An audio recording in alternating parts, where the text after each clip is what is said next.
very much, Andy. Good morning, everybody.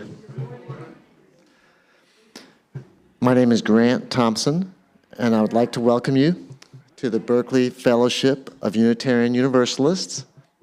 I'd like to congratulate you on making it through January.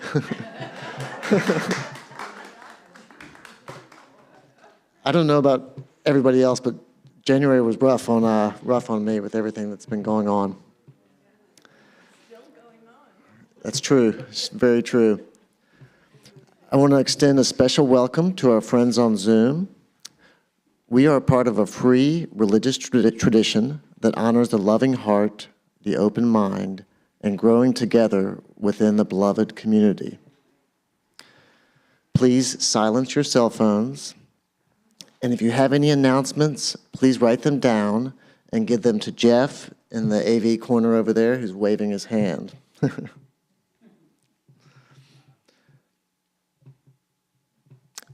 Now is the time for a land acknowledgement. Our fellowship stands on land that is today called Berkeley, California.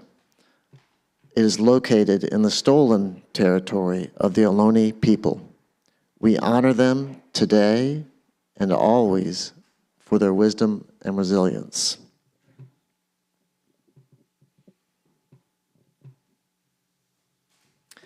Now is the time for the chalice lighting. If you have a chalice at home, please join us as Craig lights the chalice here. You can find the words for the chalice lighting in your order of service, and I hope you'll join me in reading them out loud. Let love be the spirit of this congregation and service its goal. This is our living covenant to dwell together in peace, to seek the truths in life, and to help one another.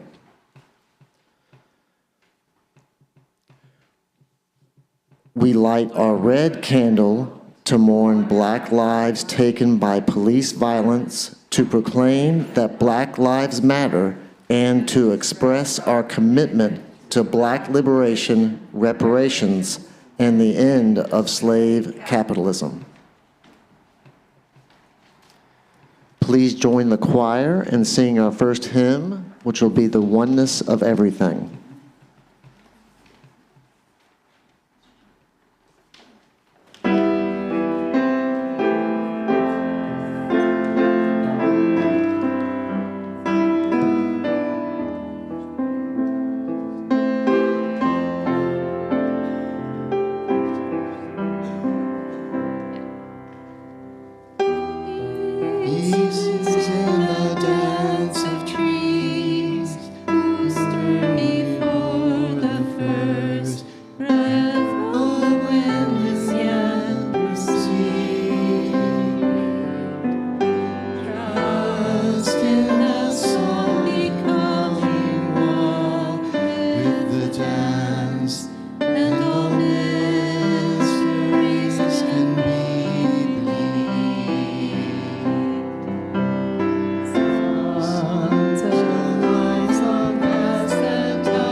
Thank you, everybody, and thank you to the choir. That was beautiful. Now is the time for our meditation. In a moment, I will sound a chime to lead us into our time of silent meditation. So make yourself at home, try to relax, and follow your breath to your inner stillness. I'm going to ring the chime first, and then I'll ring it again in 2 minutes.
The ritual of joys and sorrows is a time for each of us to share what is in our hearts this week and to ask for community prayers and support.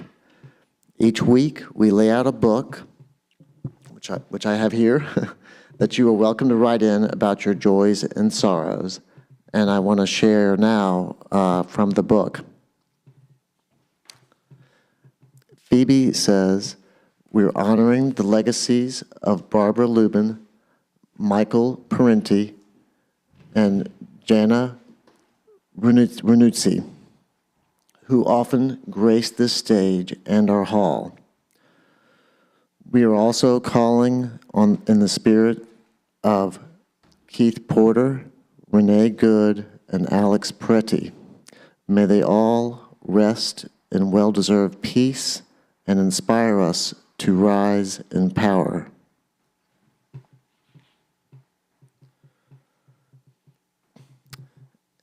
And Jeff writes, and I want to share this as well.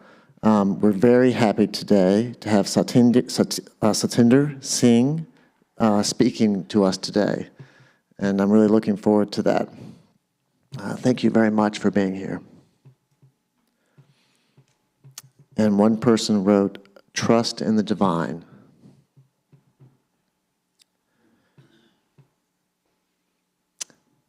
Now is the time where you can say aloud the names of anyone that you would like to send support and loving energy to.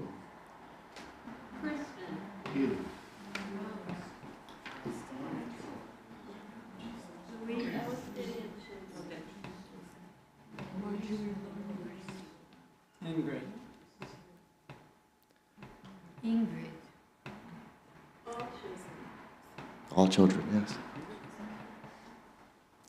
Thank you, everybody.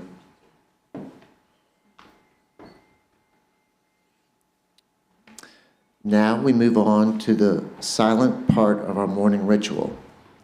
It's the healing ritual with water and stones. For everything that is in our hearts, that we wish to bring into community, but it is perhaps too sensitive to speak out loud, we have a symbolic action that you can take. You can walk down the center aisle, choose a stone or stones, and immerse it in the water, which represents our community.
Thank you. For all that we have shared and for all that we will share in our ongoing lives together, may we be grateful.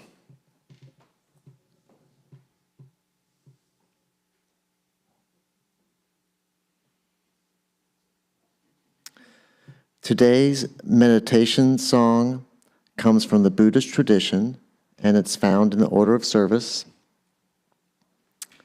Please join with us in singing it. I think maybe Barbara is going to help us lead it. May I be safe, may I be well, may I know joy, may I be free. May you be safe, may you be well, may you know joy, may you be free. May all be safe, may they be well, may they know joy, may they be free. May all be safe, may all be well, may all know joy, may all be free.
Are you introducing it? Yeah, I was gonna- Yeah, go Yeah.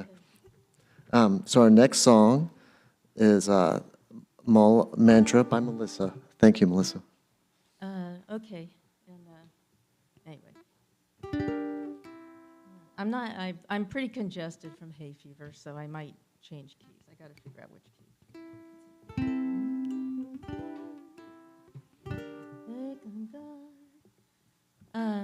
Okay. Ekangar Satanam Karata Purik Nirbayo Nirver Akala Mure Ajani Sebangur Prasajam Adasach Jagadasach Habisach Nanakahasi Bisach Ekangar Saranam Karata Purik Nirbayo Nirver Akala Murith Ajuni Sebangur Prasad Jap Adasach Jagadasach Habisach Nanakahosi Bisach Nanakahosi Bisach.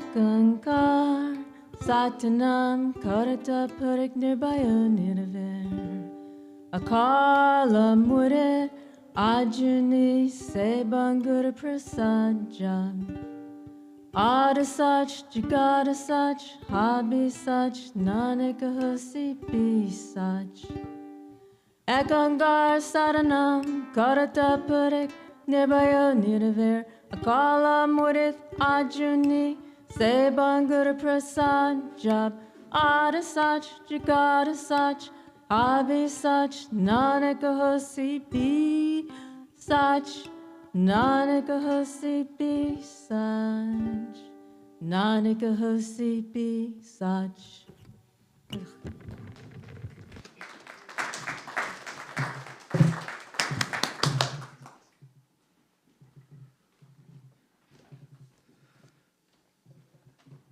Thank you. That was wonderful.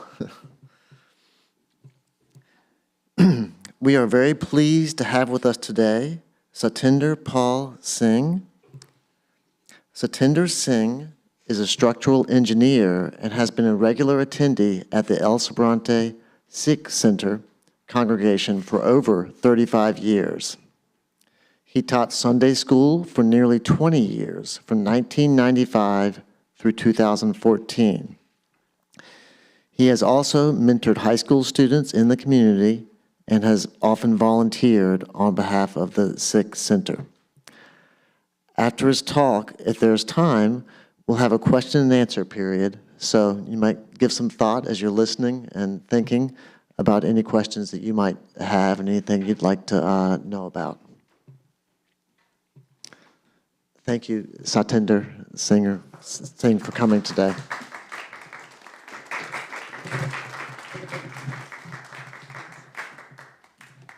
Thank you, Grant.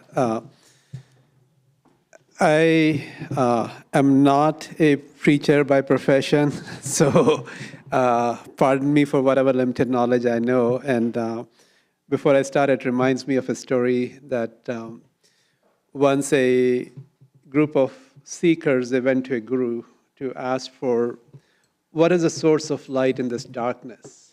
And he pointed his finger towards the moon and said, there it is. So the seeker's vision is limited, and he only saw the finger. So from that day on, he started worshiping the finger because that is a source of light.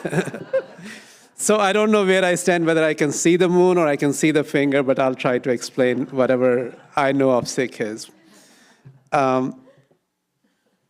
There's another part, which is the Mool Mantra, which is the root of Sikhism, is what Melissa sang.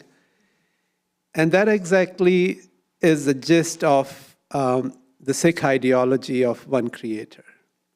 So literally what she said, she sang the song was, there's only one creator, the name is truth, fearless, without hatred, timeless, beyond cycle of birth and death, and self-existent. So if there is one creator, then the rest of it is basically our walls we have created, not the one which is created by the prophets or the gurus, or and sometimes these walls are based on the well-intentioned disciples that we get very dogmatic. So like any other religion within Sikhism, you will see people who tend to be more spiritualistic. You would see people who would like to be more dogmatic. And sometimes the two people who appear to be the same may have different way of thinking. Almost like you can go to a concert and there may be MAGA and there may be Black Lives Matter people in the same, but they look alike. Yeah. So, what exactly is a Sikh? Where does the term comes from? Sikh essentially is somebody who's learning. To learn is Sikhna, in simple word, and the one who is a learner is a Sikh. So if one is truly a Sikh, then it's a lifelong learning process. It's not like I have completed my learning and now I can start preaching. Of course, there are preachers, but they still have to be learning through the life. So, and every seeker has a guru or a teacher, and that's where the Sikh gurus, their message comes in, which is compiled in the Sikh scripture called Guru Granth Sahib. And the message is not just from one individual, Guru Nanak, who was the founder, but it's also of a lot of saints at the time on 14th, 15th century. Some were born in some were born in Hindu families, some were born in Muslim families. But the common thread was they all believed in one creator and getting away from the walls of hierarchy, caste system, social hierarchy, financial or economic hierarchy, and that is what bound the whole message together. So that is essentially the message from the Sikh scriptures. So we kind of had to give a topic for the talk was regarding the oneness of everything and regarding the Sikh ideology of one creator. But what is the definition of creator in Sikhism? That's something people may look at. Generally, we use the term Vaheguru, which literally translates to praise be to the Guru, but Vaheguru is just a term we define for the creator, but the creator is not limited by one's perspective. We are part of that one creation, and the presence is in everyone, every spirit. And having said that, it's almost like saying that the analogy one gives is you're like a drop in the ocean, and once in ocean, there is no separate identity for the drop, and the ocean is part of the drop, and the drop is part of the ocean. So if the drop is still believing that I'm a separate drop, you haven't merged in the ocean as yet. So that's the way we look at the community and the society is sometimes we tend to say is, I am going to do this, so you haven't really accepted this is the community you're part of, because that's where my ego and my perspective starts coming in. But if we are part of it, then at that time it's a collective action, and the collective action is essentially what forms as one community and part of that one creation. This is the way my understanding of things is. So Sikhism does have certain ideologies in terms of what are virtues that keep you together, what are vices that keep you away from the spirituality. And then there are also the secular way of looking at it is if somebody is looking at Sikhism, what is your day-to-day principles you follow? So the day-to-day aspect is, and stop me anytime if you have questions in between. I know somebody was writing, so it's a conversation rather than a lecture from my perspective. So the day-to-day principles one could say is there are three principles. One is kirat karo, which is earn your living honestly. So be active, be proactive, and work the way you can earn your honest living. So it also means, yes, you have to live by the rules of the society, but if you are stealing money which is generated by somebody else's blood and sweat, that money is not going to help you. Okay, that is where it's almost like you're sucking somebody's blood if you're letting somebody do the labor for you and you are profiteering from that. Not very capitalistic, but okay. Naam Japo, that's meditation. We all meditate in our own way, and it's a self-reflection, and it also brings the humility and keeps us away from the egotistical aspect. So, and then third is Vanchako is share. So the sharing comes from service within the community, and the sharing comes from financial aspect also. People who are less fortunate, you share with that. So it's earn honest living, meditation, and sharing your earnings. Those are kind of the three secular principles one has to abide by. Whether we do it or not, that's a very different personal perspective. So we all have our flaws, and that includes me, and that includes most of us.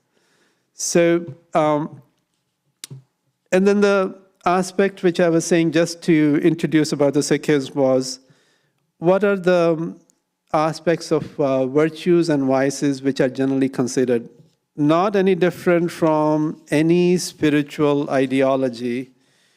Like, for example, when we were looking at the chalice lighting, we were talking about love, service, peace, truth, helping each other. That that is somehow combined in the virtues in Sikhism is the 5 virtues that are considered in Sikhism is truth or truthful living, compassion, love, humility, and one thing which generally we don't refer as much in Western society is contentment. So being content with what you have, so which takes the greed away because once you are contented with what you have. And the vices, on the other hand, are lust, anger, greed, attachment, and the pride or ego, which separates us from other because it's our ego, either it separates, or our attachment, which we don't let somebody go. So greed, of course, we often see what it results in. And practically, people do things in the anger or lust. They do things sometimes they don't have to hurt other people also.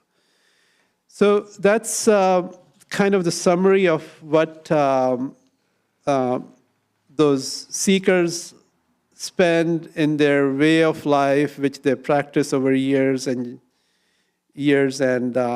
still come out with questions. So I don't know anything one could explain in 10 or 15 minutes, but your questions would be something which I would be happier to answer. That way we could talk about things, if that helps. Thank you. So, you want to do this? Oh, I got to do the camera. And I've deliberately not talked about the appearance and other things, which is a little different from spirituality. So, yeah. I have a question, and please don't think of it as a criticism or a wisecrack. But Wisecrack I would, but criticism, no. okay. It might be a wisecrack because I think maybe my brother-in-law, very, very long time ago, has mentioned it. I'm not sure. In Farsi, there is the sound of kh, which in English is kh. Yeah. So you are referring to Sikh. No, I think Farsi people are the best. Sikh. Okay. Maybe you're referring to Sufism. No, Sikhism is, it was influenced by Sufism, but Sikh, the founder Guru Nanak was born in what is called the state of Punjab, which is part of India and Pakistan. And he was influenced by the mystic movement of 14th and 15th century and 16th century in Hinduism and Sufism. So some of the principles or ideologies, they may have overlapping from what Sufis considered. For example, getting away from rituals is the idea one has to. Today, we have a lot of rituals, but the basic was not many rituals. So even some of the mystics from Hinduism, like Bhagat Kabir, he said, well, Hindus, for example, believe that taking a bath in Ganges or the river Ganges would purify your soul. He said, if that was the case, all the crocodiles would be the ones reaching salvation. Right. So that's kind of very Sufistic way also, but he was a Hindu mystic. Okay, but I'm trying to make a different point, even though what you're saying is also very enlightening. I'm saying that in Farsi, the word Sikh, not Sikh, Sikh means something like this. No, that's Sikh. That's a deeper sound, but Sikh is a softer sound. The Sikh is where you put the kebab, and Sikhs don't eat kebab. Okay, so the non-vegetarian aspect, most Sikhs would not. So Sikh is very, I think there's a sounds of softer E, milder E, medium E, deeper E, and somehow that gets confused. Okay, then. Yeah, so this Sikh is to Sikhna, to learn. And that's more from non-Persian root. That's more from a Hindi root or Sanskrit root. Being an engineer, that explains that there is a very subtle difference, but there is a difference. Yeah, there are subtleties, right? Thank you. Yeah, thank you.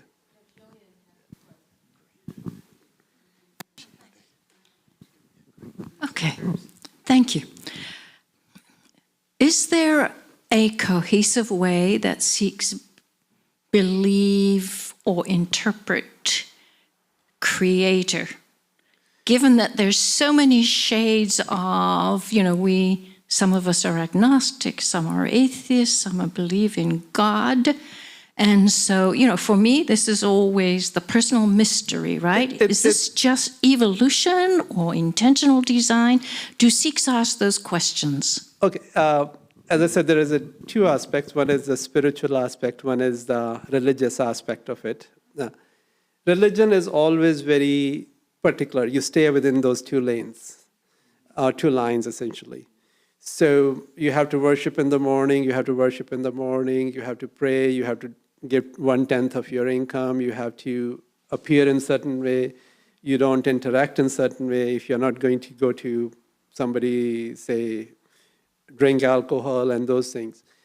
The spiritual sense is a little different. So the scriptures are more about spirituality. There is a code of conduct which came within Sikhism, and the code of conduct is more rigid. But when you are a learner can be at a different stage. You could be in preschool, you could be doing PhD, but you're still a learner. So at that point, it's your, I think, if you are truthful within and your ideas is truthful, there is no single path to say, understand the Creator or understand the spirituality.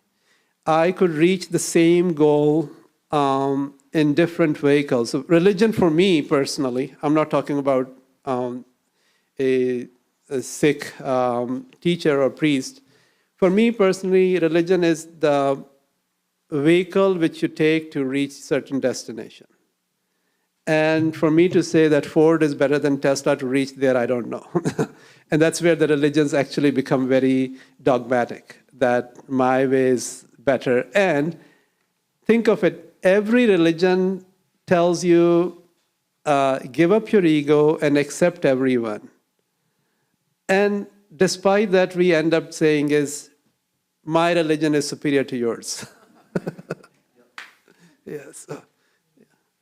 So, sorry, I don't know whether I clearly answered it or not, but there is no cohesive way personally for everyone. That is the answer. Yeah, but the cohesive way for, if you go to some priest, he may give you all these code of conduct requirements.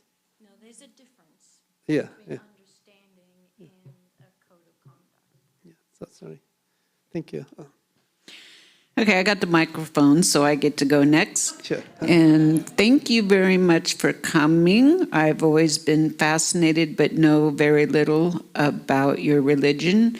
And I'm hoping that you could explain a little bit more of your first principle. And you were saying not to profit off of other people's labor. And so what is the philosophy around work and business? Yeah, no, as I said, if I'm here in USA, I'm here because there is more income here. Okay, so the idea was to learn to earn honest living. Okay, the honest living is, if I were to cheat you to make more money, that's not honest living. But if I get rewarded for my labor, and I adequately reward people who are working with me for their labor, and I become rich, money is not considered detrimental to your spiritual well-being, provided that money doesn't corrupt you or you don't use corrupt means to achieve that. Okay, it could be considered, it's kind of like you give a gift to your child. That gift, say these days, all these phone, you want them to call you in case of emergency. The phone is a great gift, but if the child uses it to use certain websites which are not intended, that wasn't the well-intended gift in that sense. So how we use that is our personal. People cheat, yes. Every society has some people who would be very honest, some would not be. But the second part was the blood and sweat is. There's a story that goes about Guru Nanak when he was visiting some poor guy, and he was living with him, and he's going around the world spreading the message. So some rich person invited him at his home, and Guru Nanak didn't go, and he sent his servant again, and then third time again, and he got angry, and he said, bring him. So Guru Nanak reaches there. He said, why is it that when I'm giving the feast to all these saints and all these sadhus or the religious people, why didn't you show up? He said, okay, let me that's a story perspective. So he said, let me bring the bread from this guy where I'm staying, and this guy probably has no place for him to stay or even a bed, and bring one bread from your your feast and one piece of bread from his. And the story goes is he squeezed this person's bread and the milk comes out, and when he goes for the rich person's bread, it's a couple of drops of blood came out. He said, your income is based on the blood and sweat of others. And that, to me, is not something I could eat. If you work hard, yes, then I would be coming and joining you in the feast. So that's a message part of it. We do get easily affected by what comes around us. Yeah. And that's where meditation can help you to remind again. I think we're, yeah. And I know Jeff is probably keeping an eye on time, yeah. Thank you for coming. What is the organized, principled action in response to authoritarianism? That's where actually the second part of Sikhism comes in. Sikhs are meant to be saint soldiers. So I only talked about the part of spirituality which is part to be the saint. The soldier aspect is after the scriptures are completed, the 10th Guru, the 10th Master, Guru Gobind Singh, he said, okay, from this point on, it's like a living tradition from first to 10 Gurus. From this point on, your Guru is the scripture, which is Guru Granth Sahib. But here is one thing, there was authoritarianism going on is people in India were being forcibly converted. At that time, the rulers were Mughals, Muslims, and Hindus and Brahmins, and they were getting forcibly converted. Here is it that Sikhs say, we don't believe in the Brahminical principles of inequality, but they have the right to have their own way of worship. So they stood up, they picked up arms to fight with the oppressing regime for the people they don't necessarily agree with in terms of how they practice their religion, but the right to practice remains theirs.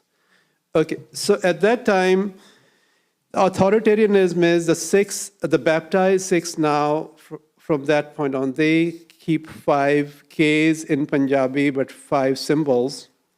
One is the long unshorn hair, and the turbans we wear to cover that. Turbans were only worn by the royalty, and if you were part of the Mughal rule, and they said, no, everyone should be. All the common men should be living like with the same equality of the royalty. Okay, with the case, or which is with the hair, there came the comb to maintain. That's another article.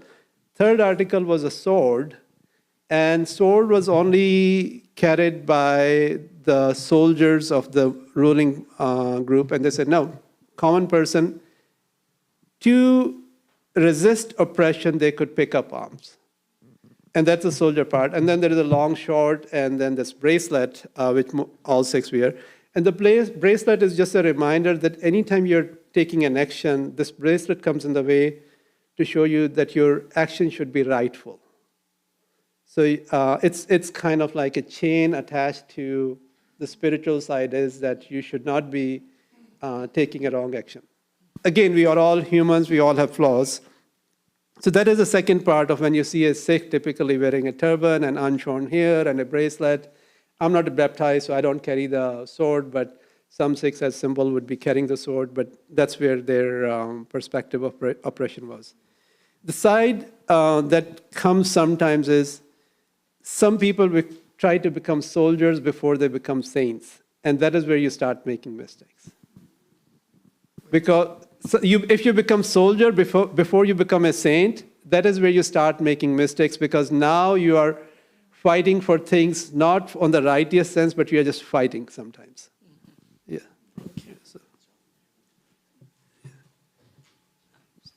So yeah, I think we have time for one more question.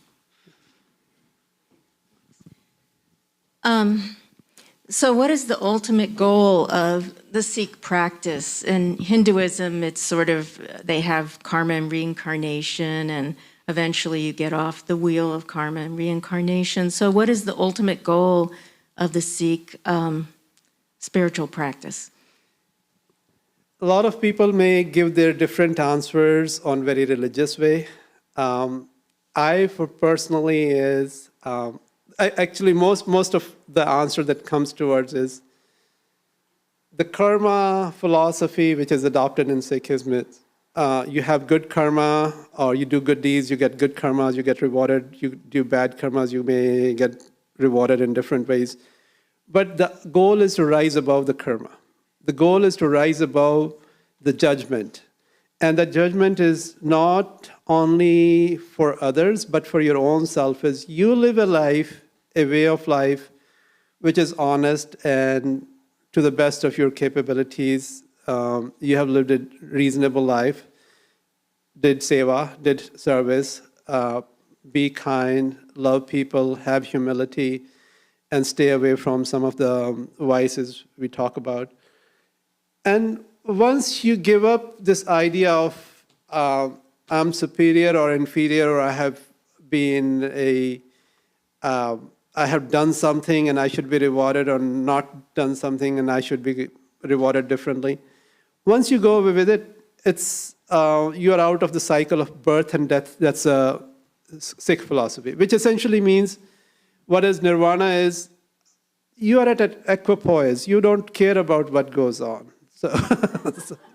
So it doesn't matter what Melissa thinks of me as a good person or bad person, but that's fine. I am who I am, as long as I haven't intentionally done something bad or intentionally tried to be egotistical and tried to get rewarded for something very simple. Yes, so that reward and or sin or everything is, if I rise above that, then my life is simple. I don't have to worry about it. And my death is simple. So I'm a cancer survivor, but when I was isolated for a few months, I didn't have to worry about things. So just a couple of people I thought I should have apologized. I did ask for forgiveness. That's it. So that's all I would say.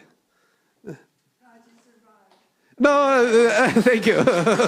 So it was.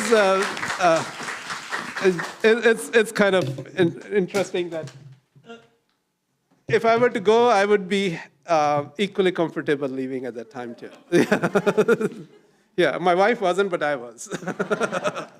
Thank you.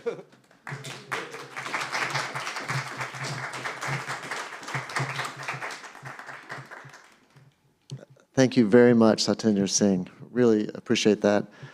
You know, I didn't know anything about Sikhism, and I thought it might be very different. And I was just really struck by how I felt like I would be very comfortable with that. The emphasis on open inquiry and community and service, and that we're all part of society. You know, we're not just atomized individuals. I just thought that was very beautiful, and I really appreciate you taking the time to come out here to share with us.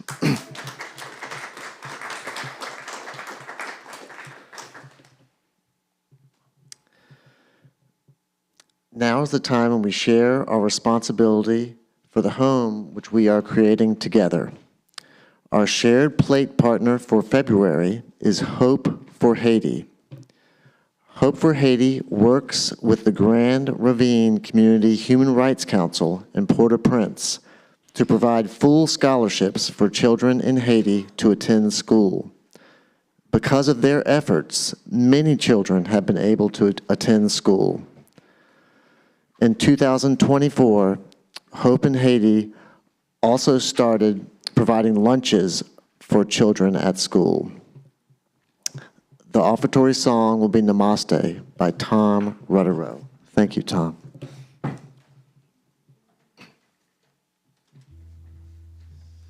So I played this song before, but a little rerun here. I shared, when I was 19, I had a spiritual experience. I came out of that going, wow, I'm a spiritual person on a spiritual path, and I had no idea what that meant.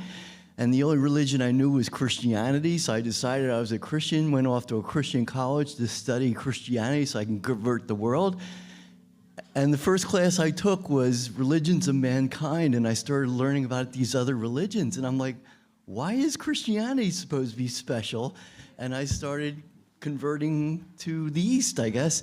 And when I came back, there was a guy I knew during my minute of Christianity that owned a Christian handicap camp for kids. And he called me up, he goes, we have one little boy, we need a male counselor, will you do this? And I'm like, I'm not the same guy, I'm not gonna be preaching to anybody. He goes, that's okay, we need you, it's okay. So I went, I met this beautiful little guy named Mikey, and Mikey was just so beautiful and in touch. He had CP, and he had a heart condition, so he wasn't supposed to live long. So this guy was all, every day, he's like, did you tell him about Jesus? And I'm like, I haven't done that yet, sorry. And finally, the last day, he's like, did you tell him about it? I'm like, dude, I'll tell you something. I don't see a lost little boy when I look at Mikey. I see a wonderful child of God. And he said, I'll do it. And he takes Mikey and he plunks him down and he starts doing this thing. And I'm sitting off in the corner going, oh my God, because Mikey's freaking out. And when it was finally over, I picked up Mikey and we went out to our stump. We used to sit on this stump and just enjoy nature. And I noticed he's sitting there, he's like all frustrated, and he started calming down. And then the breeze blew and touched his face, and I saw him go, ooh. I'm like, oh, there he is. And then the birds flew by, and he got excited, and he started coming back. And I said, Mikey, you feel the breeze? That's God. And then the birds flew by. I said, Mikey, see the birds? That's God. His excitement was God. And then I heard him listening, and I'm like, what is he listening to? And there's a brook over here, and he's listening to the brook. And I'm like, watching his face, I said, Mikey, you hear the brook? That's God. So this is dedicated to Mikey. Yeah. And to Ram Dass, who I think taught us this word in our culture, namaste.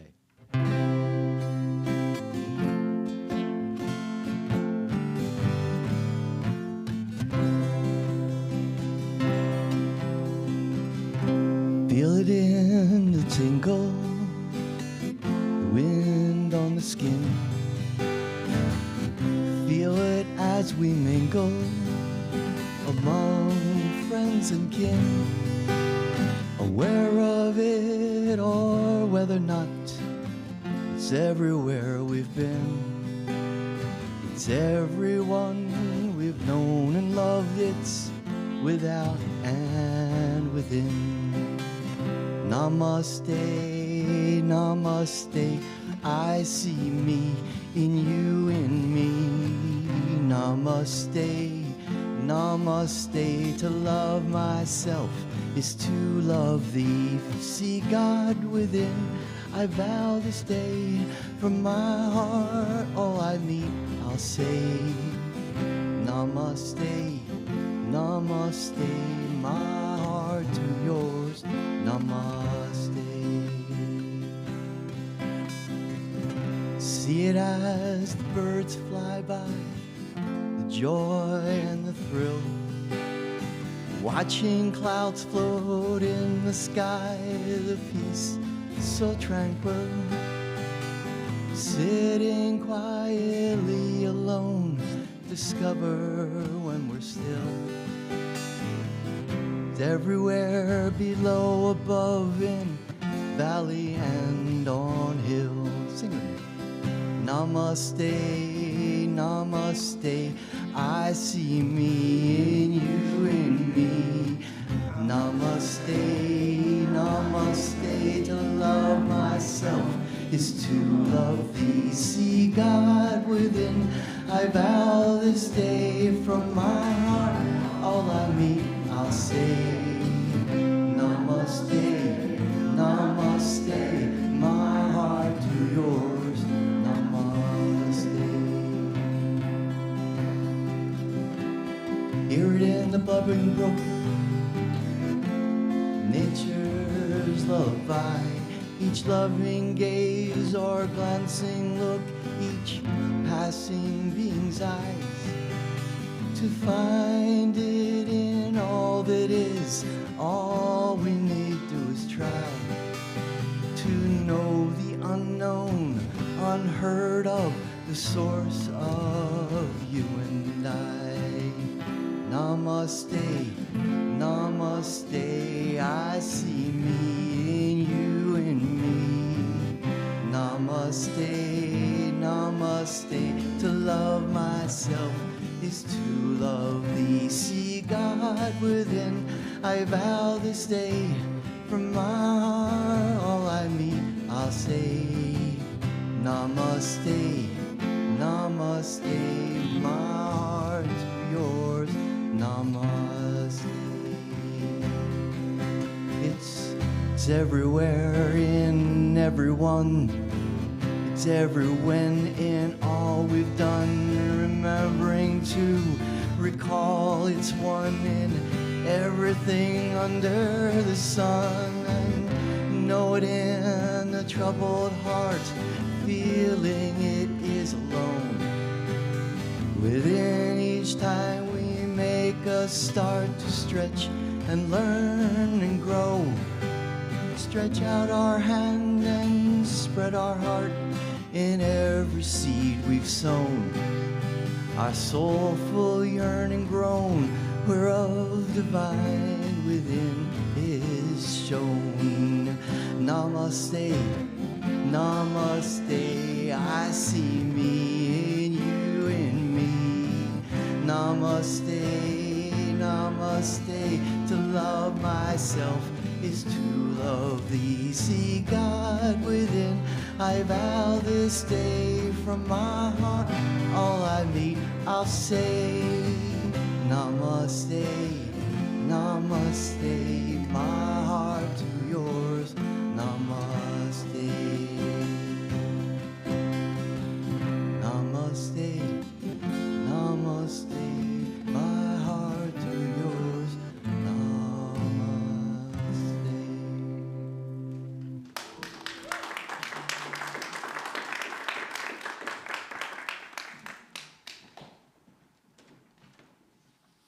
Excuse me.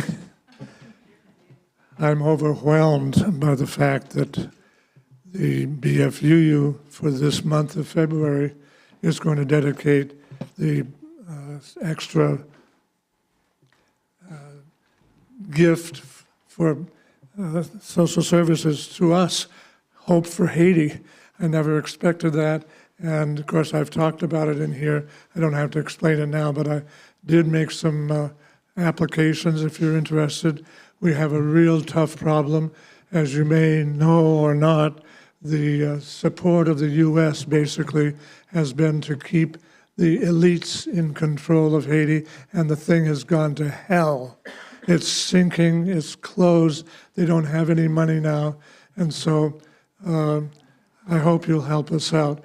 Our budget was for 68 students, which is $22,000. And then last year, 2 years ago, we started feeding every kid, all the kids, 310 in both schools for 2 weeks a month. And now making $32,000 looks like it's going to be difficult, so help us out. Thank you very much. I'm sorry? Sending a lot of patients home right now too. I mean, back to Haiti after years they've been here on that particular program. If you want me to get into a discussion. Yeah, TPS is not closed yet. We've been working hard on this with IJDH, Institute for Justice in Haiti. It's the American group fighting with the Haiti group, which is International Bureau of International Lawyers. We're working hard with them, and I'm writing out a new paper. I'll have that tomorrow, hopefully. But yeah, it's terrible, terrible. In terms of basics, social justice, place to live, food to eat, health care, nothing really for the regular people in Haiti. The elites, yes. The rest of the people, no. So we're going to work on that. Thank you.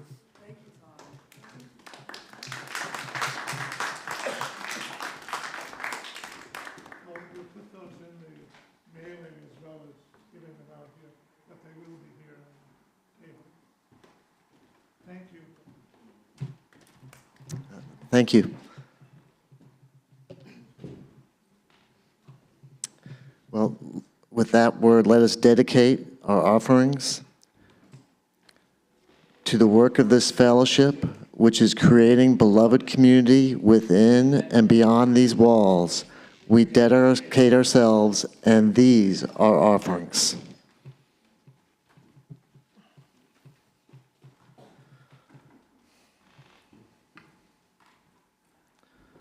Thank you, everyone. I want to thank you all for being with us today. We will have more time to connect with each other after the service and the days to come.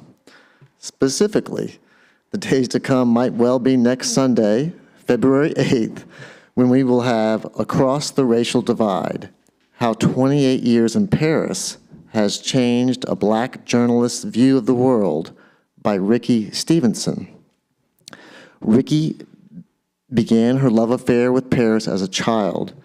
Now her divinely guided walk of faith inspires thousands of travelers to take her Black Paris tour.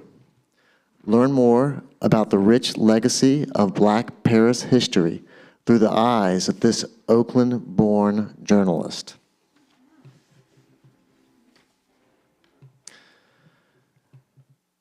I want to acknowledge everyone who did all the work to make this service possible and that do it every single week. Thanks to all of you here, and thanks to Andy and our choir and the people helping out with the audio-visual. You all make this possible. Jeff, do you have our people joining us on Zoom? Yes, our friends today on Zoom are Ben Birch, Jinky and Mike Gardner, Joanna Foley, Lisa, Marge Turngren, Roseanne, and Simone. If everybody would like to turn and give them a wave so they can see all our happy faces.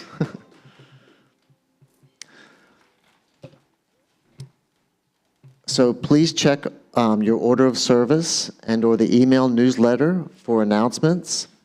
And if you're not yet on our mailing list, you can go to bfuu.org to sign up. Or you can contact me or Jeff after the service.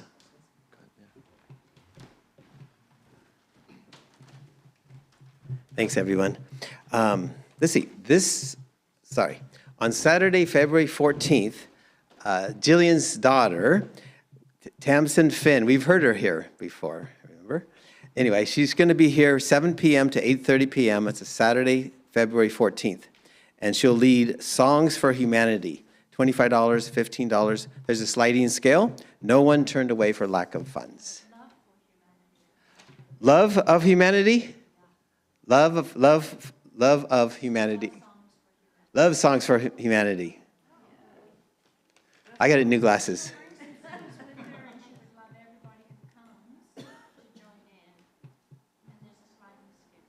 Awesome.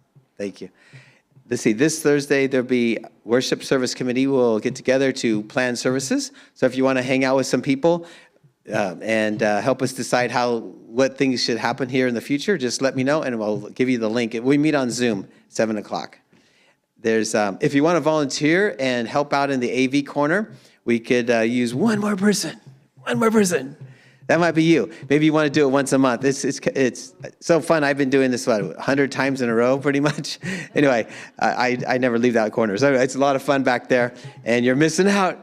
Anyway, if you don't go back there at least once, you can try it out and see if you like it. There's a writers group will not meet. Yeah. Yes, it will not meet. Yeah. I'm stopping the whole thing. I can't do it. Okay. If you're interested in leading a writers group, talk to me and we'll set something up for the future. We like to meet once a month on the first Sunday of the month. So if you kind of want to be amongst writers and talk about your work and maybe do some writing together, talk to me and we'll talk about that. Great. Thanks very much.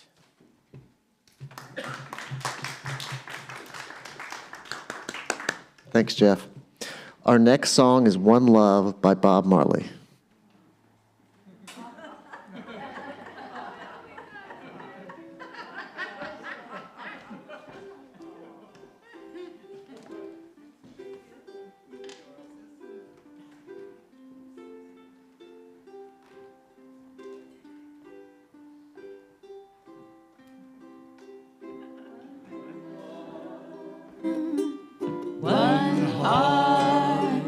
Let's get together and feel alright.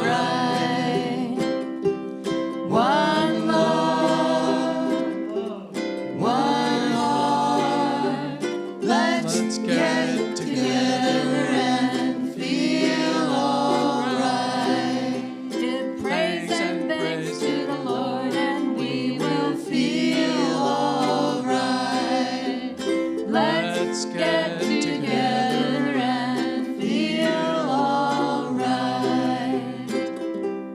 Let them all pass all their dirty remarks. One love. There is one question I'd really love to ask. One love. Is there a place for the hopeless sinner? One has hurt all mankind just to say his own beliefs. One love, one heart. Let's get together and feel alright. One love, one heart. Praise and thanks to the Lord, and we will feel alright. Let's get together and feel alright. Let's get together to fight this Armageddon. One love. So when the man comes, there will be no doom. One song. Have pity on those whose chances grow thinner. There ain't no hiding place from the Father of creation. One love, one heart. Let's get together and feel alright. One love, one heart. Give praise and thanks to the Lord, and we will feel alright. Let's get together and feel alright. One love, one heart. Let's get together and feel alright. Let's get together and feel alright. Let's get together and feel alright.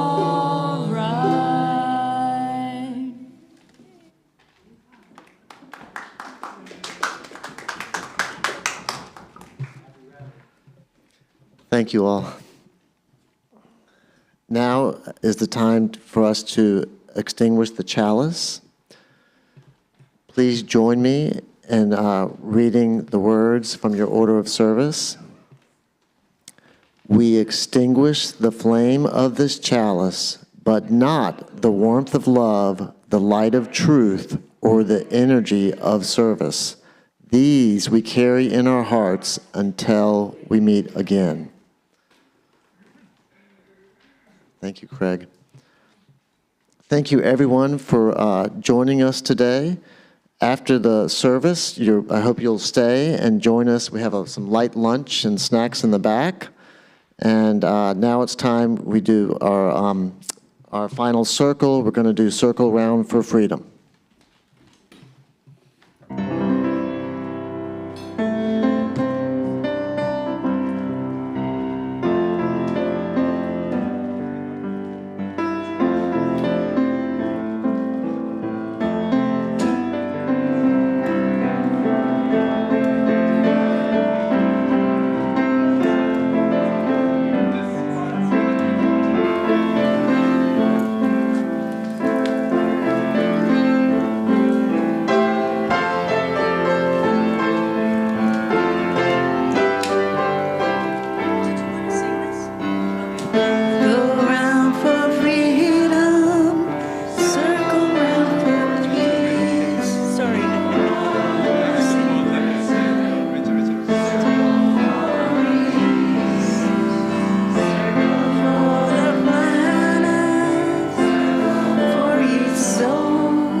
Men and white men, Jews and Gentiles, Protestants and Catholics will be able to join hands and sing in the words of the old Negro spiritual, free at last, free at last, thank God Almighty, free at last.